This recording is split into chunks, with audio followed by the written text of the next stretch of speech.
Hi friends, welcome back to our channel. ఈరోజు మన topic భారతీయ బొమ్మల వ్యాపారం చైనాను ఓడించగలమా?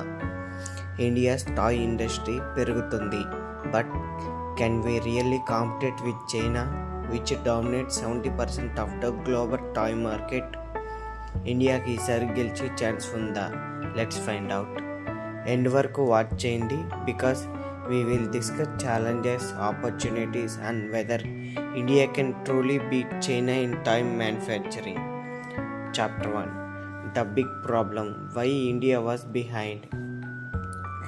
For decades, India toy industry struggles-లో ఉంది. మనం వాడే 80% టాయ్స్ చైనా నుంచి వచ్చేవి. ఎందుకంటే China toys cheap, innovative and mass produced. కానీ ఇండియన్ మ్యానుఫ్యాక్చరర్స్ పోటీ పడలేకపోయారు due to high costs and lack of technology. Chapter 2. The rise of India's toy industry. But 2020లో ఊహించని చేంజ్ వచ్చింది. ఇండియన్ గవర్నమెంట్ చైనీస్ టాయ్ ఇంపోర్ట్స్పై 60% ట్యాక్స్ పెంచింది.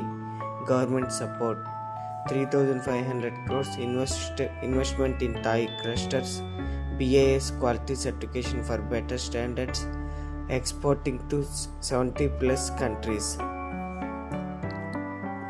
Chapter 3. Can India beat China? ఇంకా China massive లీడ్లో ఉంది, ఎందుకంటే వాళ్ళు biggest factories, cheapest labour and advanced supply chains కలిగి ఉన్నారు. కానీ మన దగ్గర ఒక పవర్ఫుల్ అడ్వాంటేజ్ ఉంది.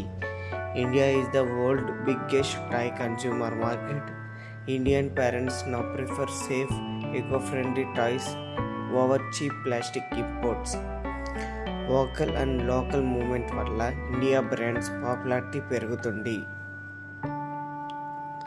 So can we beat China? ఇప్పుడు కాదు, కానీ నెక్స్ట్ 5 to 10 yearsలో ఇండియా ఒక గ్లోబల్ టాయ్ లీడర్ అవ్వచ్చు. మీరు ఏమనుకుంటున్నారు? ఇండియా చైనాను టాయ్ మార్కెట్లో బీట్ చేయగలరా? కామెంట్ చేయండి. బిజినెస్ అండ్ స్టార్టప్ కంటెంట్ రెగ్యులర్గా కావాలంటే మన స్టార్టప్ ఎంటర్‌ప్రెన్యూర్ ఛానల్ను సబ్స్క్రైబ్ చేయడం మర్చిపోకండి. Thanks for watching.